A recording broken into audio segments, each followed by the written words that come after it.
Hello, good morning everyone. Pooja's everyday লাইফের নতুন একটি ভিডিওতে তোমাদের সবাইকে অনেক অনেক স্বাগত। আমার প্রত্যেকটি ভিউয়ার্সের সুস্থতা কামনা করে আমি আমার নতুন ভিডিওটি শুরু করছি। আর ভিডিওর থাম্বনেল টাইটেল দেখে তোমরা নিশ্চয়ই বুঝতেই পেরেছো যে আজকের আমি কি করতে চলেছি। হ্যাঁ, আজকের এই বারান্দা বা লিভিং রুমটাকে আমি একটু পরিষ্কার করে নেব, মানে ডিপ ক্লিন করব। আর তার জন্যই সোফাটাকে প্রথমে সরিয়ে নিচ্ছি, আর এখন পর্দাগুলো আস্তে আস্তে খুলে নেব। আসলে কি বলো তো, প্রত্যেক বছরই বছরে 2-3 বার করে আমি এই পুরো বাড়িটাকে ডিপ ক্লিন করার চেষ্টা করি, কিন্তু এবছরে আমার সেটা হয়ে ওঠেনি। এবছরের রান্না পুজোর সময় যেরকম প্রত্যেকটা বাঙালি বাড়িতেই পরিষ্কার করা হয়ে থাকে তেমনটা হয়েছিল, কিন্তু এছাড়াও আমাদের এখানে চৈত্রকালী পুজোর সময় আমি প্রত্যেকটা বাড়ির প্রত্যেকটা কোণা পরিষ্কার করার চেষ্টা করি, কিন্তু এবছর আর সেটা হয়ে ওঠেনি। কারণ ওই সময় না আমার ছেলের ফাইনাল এক্সাম চলছিল, আর ছেলের পড়াশোনার দায়িত্ব যেহেতু পুরোটাই আমার, ওই জন্য তখন আর এইগুলো অত করে ওঠা হয়নি। আর তাছাড়াও ওই সময় আমরা একটু বেড়াতে গিয়েছিলাম, তো বেরিয়ে থেকে ফিরলে কত জামা কাপড় বেরোয় সেটা তো আমরা সবাই জানি। তো এই সব কিছু করে আর এই জায়গাটা না তখন ডিপ ক্লিন করে ওঠা হয়নি।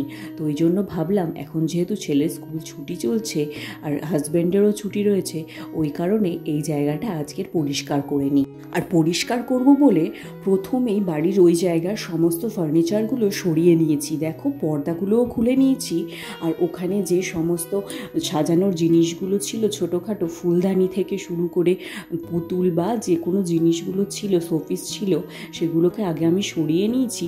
নিয়ে এবার ভালো করে ঝুলটুল ঝেড়ে নিচ্ছি। নেওয়া হয়ে গেলে তারপর ভালো করে মেঝেটা পরিষ্কার করব।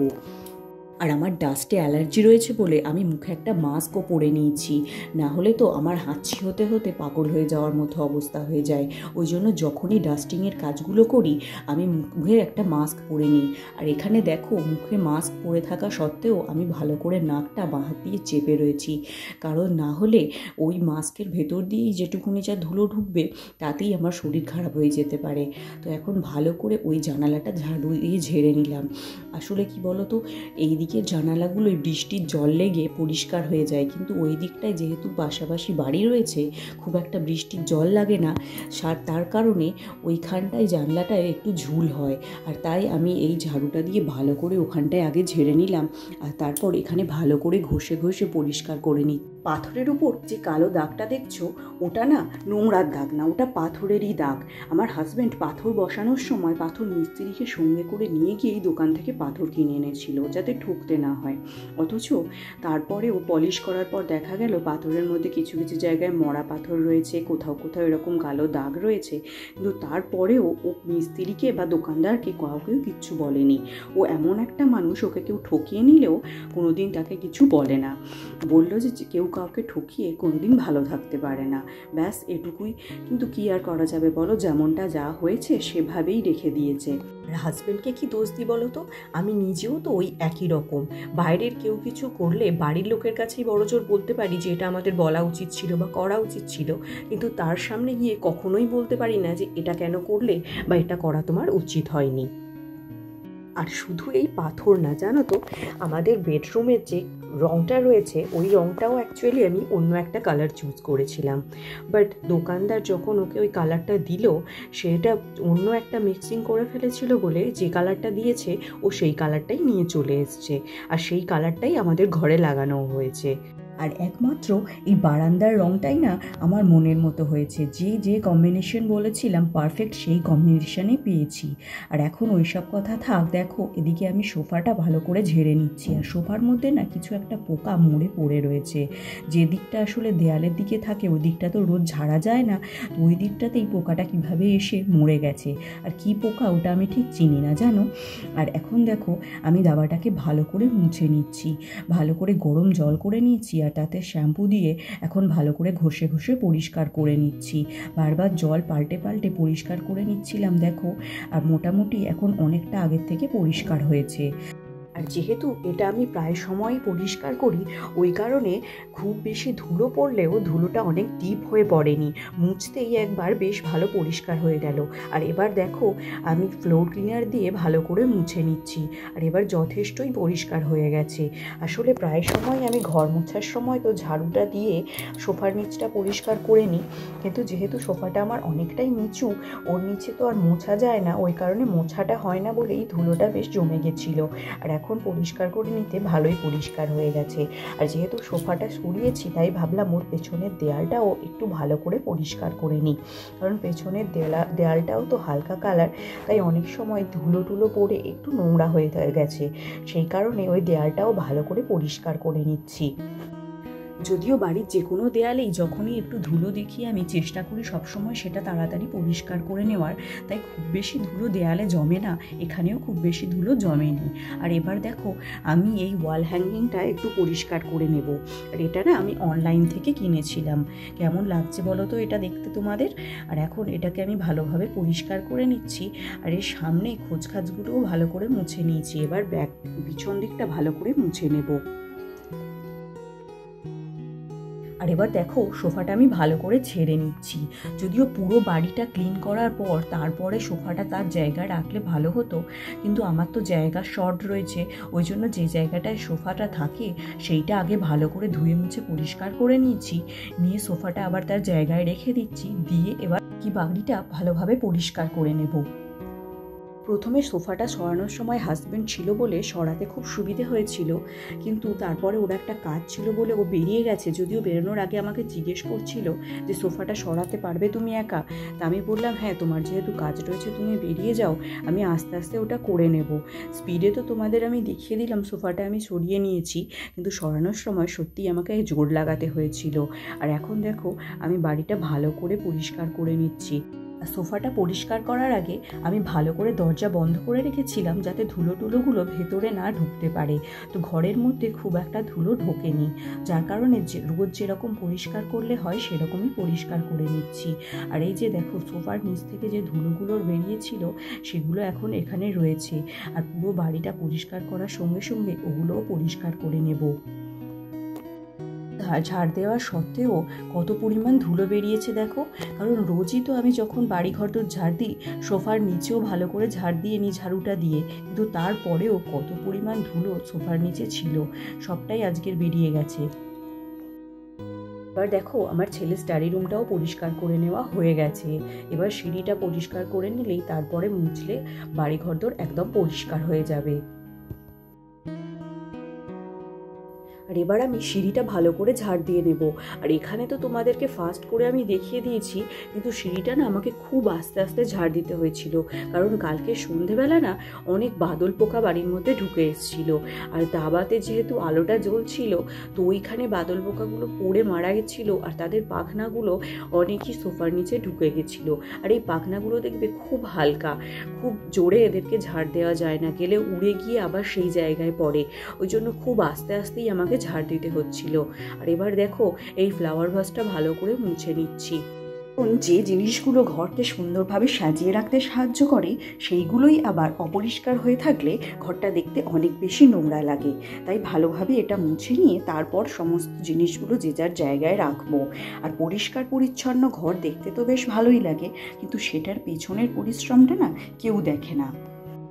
আমি অনেককেই বলতে দেখেছি যে হাউসওয়াইফদের আবার কী কাজ, ওই তো রান্না খাওয়া কাজ, এর বাইরে আবার কোনো কাজ আছে নাকি? কিন্তু এর বাইরেও যে কত কাজ থাকে একজন হাউসওয়াইফের, সেটা একজন হাউসওয়াইফই বোঝে। আর সব থেকে বেশি খারাপ লাগে কি বলতো, বহু মহিলাকেও এই ধরনের কথা বলতে শুনবে। এই ধরো যাদের একটু বয়স হয়ে গেছে প্রায়শই তাদেরকে বলতে শুনবে যে আমাদের তখন ধান চাল এসব অনেক পরিশ্রম করতে হতো। হ্যাঁ মানছি তাদেরকে অনেক পরিশ্রম করতে হতো, কিন্তু আমাদের ধান চাল এইগুলো করতে হয় না মানে এই নয় যে পরিশ্রমটা কিছু কম করতে হয়। তখনকার মানুষের যেরকম ধান চাল এগুলো ছিল, এখন ছেলে মেয়েদের পড়াশোনা বা সময়ের সাথে সাথে মানুষের যেরকম সৌন্দর্যের ডেফিনেশন, ঘরবাড়ি পরিষ্কার পরিচ্ছন্নতার ডেফিনেশনও অনেক কিন্তু পাল্টে গেছে, তাই এর পেছনেও অনেক বেশি সময় দিতে হয়। তখন কিন্তু এই সব কাজের জন্য এত বেশি সময় না দিলেও চলতো।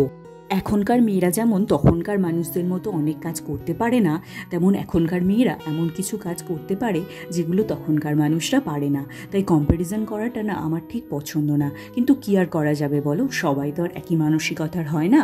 যাই হোক, এই দেখো এবার আমার ঘরটা না মোছা মোটামুটি কমপ্লিট হয়ে গেছে। এর কাজ করছিলাম বলে কাজ সারা হয়ে যেতে ঘামটা একটু জুড়িয়ে নিয়েই আগে আমি স্নানটা সেরে নিয়েছি, কারণ নোংরা গায়ে দেখবে বাড়ি ঘর ধরে ঘুরতে একটুও ভালো লাগে না। তাই ভালো করে স্নানটা করে নিয়ে এখন বেশ ফ্রেশ লাগছে। আর এখন আমি বিছানাটা ভালো করে পরিষ্কার করে নেব। যে পর্দাগুলো আমি খুলে রেখেছিলাম ওইগুলো না কেচে দিয়েছি, কিন্তু এখনও মেলে দিয়ে আসা হয়নি। ভাবলাম আগে বিছানাটা ঠিক করে নিই, কারণ বিছানা এলোমেলো হয়ে থাকলে না আমার মোটেও ভালো লাগে না। ওই জন্য বিছানাটা আগে ঠিক করতে চলে এলাম। আর বিছানাটা দেখো এখন আমি ঝেড়ে নিচ্ছি, নিয়ে বালিশগুলো ঠিকঠাক করে রেখে দেবো। ব্যাস, বিছানাটা আমার গোছানো কমপ্লিট হয়ে যাবে। আর বিছানা গোছানো হয়ে গেলে আমার যেন মনে একটা শান্তি কাজ করে। তোমাদেরকে আমি বলেছিলাম যে আমার ডাস্টে অ্যালার্জি আছে, আর এই দেখো এই ডাস্টিংয়ের কাজ করে এই চোখটায় কীরকম অ্যালার্জি হয়েছে। আর এখন ছেলেকে পড়তে বসানো হয়ে গেছে, আর পড়তে দিয়ে আমি এই জামা কাপড়গুলো মেলতে এসেছি। আর জানো তো, ছেলেকে পড়তে বসিয়ে ওর পাশে বসেছিলাম, আর স্নান করা যেহেতু হয়ে গেছে, পাখা চলছে, আমার না ভীষণ ঘুম পাচ্ছিল। তা কী আর করা যাবে বলো, এখন তো ঘুমালে চলবে না, কাজগুলো সারতে হবে। তাই ওকে একটু পড়ার কাজ দিয়ে আমি চলে এলাম ছাদে জামা কাপড়গুলো মেলে দিতে। আর এই কদিন ভোর না খুব মেঘ করছে, এই মেঘ করছে, আবার এই বৃষ্টি আসছে, আবার দেখছি রোদ বেরোচ্ছে। এই নিয়ে বেশ সমস্যায় পড়তে হচ্ছে, বারবার জামা কাপড় দিতে আসছি, আবার নামাতে আসছি। বর্ষাকালে এটা যদিও প্রায় সময়ই হয়ে থাকে। আজকেরও না একদিকে যেরকম মেঘ করে রয়েছে প্রচণ্ড, সেরকম রোদের তেজও রয়েছে প্রবল। আর এই মেঘের মধ্যে দিয়ে রোদ বেরোলে দেখবে চোখটা তাকানো যায় না, আর আজকেরও ঠিক সেটাই হচ্ছিল। মেঘের ভেতর থেকে রোদ বেরোলে এত সেটা চোখে জ্বালা করে, আর ভালোভাবে আমি দেখতেই পাচ্ছিলাম না যে তারটা কোথায় রয়েছে। আর আজকে সকালে ছেলে চাউমিন খাবে বলে বায়না করছিল, তাই চাউমিন বানাতে এসেছি।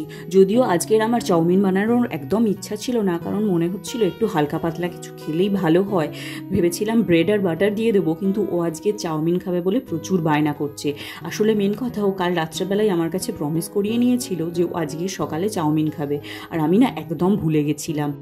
তাই এখন চাউমিনটা বানিয়ে নিতে চলে এসেছি। আর আজকের না হাজব্যান্ড তো একটা কাজে বেরিয়েছে বললাম, আর সে যেহেতু খাবে না, আমার তো তেল মশলা খাওয়া বারণ নেই, তাই আমি ভাবলাম সকালে যেহেতু ছেলের জন্য চাউমিন বানাচ্ছি, একটু বেশি করে বানিয়ে নিই, দুজনেই খেয়ে নেব। হাজব্যান্ডের খাওয়া থাকলে তাহলে আর আজকের আমি চাউমিন খেতাম না, কিন্তু সে যেহেতু ব্রেকফাস্ট করবে না বাড়িতে, ওই জন্য আজকের আমি বাড়িতে বাবুর সঙ্গে একসঙ্গে চাউমিনটা খেয়ে নেব। আর এখন দেখো আমি দুজনের জন্যই চাউমিনটা বানিয়ে নিচ্ছি। তো চাউমিনটা আগে আমি সেদ্ধ করে জল ঝরতে রেখে দিয়েছি, আর এদিকে ডিমের পোচ বানিয়ে নিচ্ছি। আর ওই পারে আমি সবজিও সমস্ত কেটে নিয়েছি, যদিও সবজি বেশি কিছু দিইনি, কারণ আমার ছেলের না সবজি দিয়ে চাউমিন খাওয়ার থেকে ও বেশি সেই আগেকার দিনের মতো ডিম দিয়ে আর আলু পেঁয়াজ দিয়ে এই চাউমিন খেতে বেশি পছন্দ করে। তা সেভাবেই চাউমিনটা আজকের আমি বানাবো। আর সবজির মধ্যে ওর মধ্যে শুধু আমি একটু গাজর দিয়ে দিয়েছি, কারণ গাজরটা খেতে খুব একটা ও অপছন্দ করে না। যদিও ক্যাপসিকাম দিলেও খেয়ে নেয়, কিন্তু ক্যাপসিকামটা না আজকে ফুরিয়ে গেছে, ছিল না ঘরে, সেই কারণে ক্যাপসিকামটা দিতে পারিনি। আর এর আগে না আমি আলুটাও সিদ্ধ করে রেখেছি, সেটা আর দেখাতে মনে নেই তোমাদেরকে।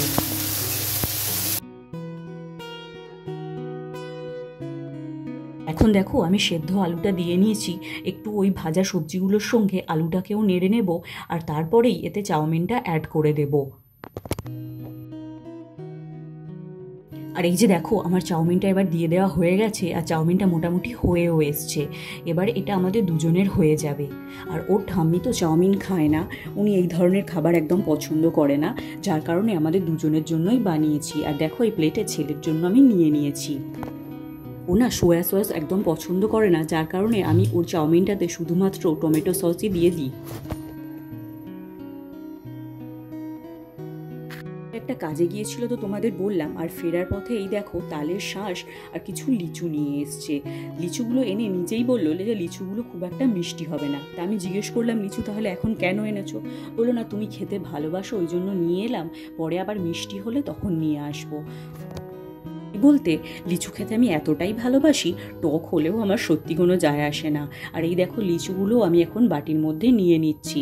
আর আমাদের না একটা লিচু গাছ ছিল, মানে বাপের বাড়িতে একটা লিচু গাছ ছিল, আর সেটাতে ওরকম খুব টক টক লিচু হতো, একমাত্র আমি ওই লিচুগুলোকে খেতাম। হাজব্যান্ডের আজকে পাড়ায় এক জায়গায় নিমন্ত্রণ ছিল, ওই জন্য আমাদের 3 জনের জন্যই রান্না করেছি। রান্নাটা আর আজকে তোমাদের সঙ্গে শেয়ার করলাম না। আর এখন অনেকক্ষণ পর তোমাদের সঙ্গে দেখা। আর আজকের তো খুব সকাল সকাল এখানটা পরিষ্কার করে নেওয়ার পরে আমি স্নান করে নিয়েছিলাম, তোমরা তো জানোই। কিন্তু বেলার দিকে না রান্না বান্না করার পর বা রান্নাঘরটা পরিষ্কার করার পর আর যেন স্নান করার বেশ ইচ্ছা হচ্ছিল বলে একটু গাটা ধুয়ে নিয়েছিলাম। আর তারপরে দুপুরবেলা একটু রেস্ট নেওয়ার পর এখন বিকেলবেলা তোমাদের সঙ্গে দেখা। যদিও এটাকে বিকেল বলা চলে না, আর একটু পরেই সন্ধে হয়ে যাবে। আসলে বিকেলের দিকে তো আমার আবার রান্না থাকে। সন্ধেবেলা যেহেতু ছেলেকে পড়তে বসাই, ওই জন্য তরকারিটা না আমি বিকেলবেলা করে রাখি। আর রাত্রেবেলা ছেলের পড়ার ছুটি হয়ে গেলে তখন ভাত বা রুটি যেটা করার থাকে সেটা করে নিই। যদিও বেশিরভাগ দিনই আমাদের রুটি হয়। আর তরকারিটা বিকেলবেলা করে রাখি, না হলে রাত্রেবেলা সব কিছু একসঙ্গে করতে গেলে অনেক রাত হয়ে যাবে। আর ছেলের যেহেতু মর্নিং স্কুল থাকে, সেই কারণে কি হয়, তাড়াতাড়ি না খেয়ে নিলে আবার তাড়াতাড়ি ওদিকে ওঠা যায় না। সেই জন্যই ওই অভ্যাসটা রয়ে গেছে। এখন যদিও স্কুলের তাড়া নেই, তবু ওটা একটা অভ্যাসে পরিণত হয়ে গেছে। আর আজকের ভিডিওটা শেষ করব বলে একটু তাড়াতাড়ি রান্নাটা কমপ্লিট করে নিয়েছি, নাহলে অন্যদিন আরও একটু সন্ধে হয়ে যায়। আর গরমের বেলা বলে আজকের এখনও সন্ধে হয়নি। সকালে যখন পর্দাগুলো কেচে দিচ্ছিলাম ভাবলাম আজকের তো হয়তো শুকনোই হবে না, কিন্তু দেখলাম রোদের বেশ ভালো তেজ ছিল। মেঘ থাকলেও রোদটা খুব কড়া ছিল বলে আজকে সব পর্দাগুলোই শুকনো হয়ে গেছে। আর এখন দেখো সবকটা পর্দাই আমার এক এক করে লাগানো হয়ে গেছে। শুধুমাত্র একটা পর্দাই না শুকনো হয়নি, আসলে সবকটা পর্দায় দুটো ক্লিপ দিয়ে টান টান করে আমি দিয়ে এসেছিলাম মেলে। আর একটা ক্লিপ কম পড়েছিল বলে একটা পর্দাতে একটাই ক্লিপ দেওয়া ছিল, তাই সেটা না হাওয়ায় কোনোভাবে জড়ো হয়ে গিয়েছিল, যার কারণে ওই একটা পর্দায় শুকনো হয়নি, বাকিগুলো সবই শুকনো হয়ে গেছে।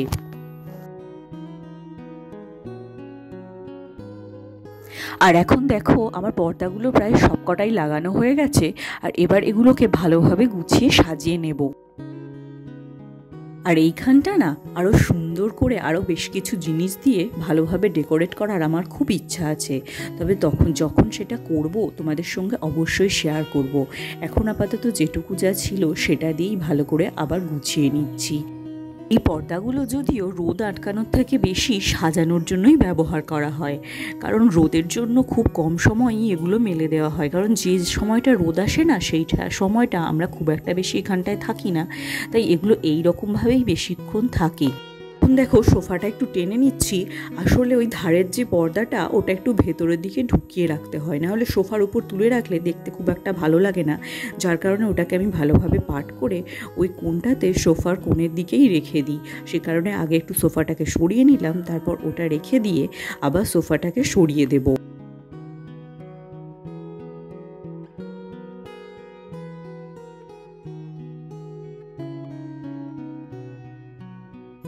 আর এবার যে যে জিনিসগুলো এখানে ছিল ডেকোরেট করার জন্য সেগুলো একে একে লাগিয়ে দেব। আর দিলে জায়গাটা আবার আগের মতো অর্গানাইজ হয়ে যাবে।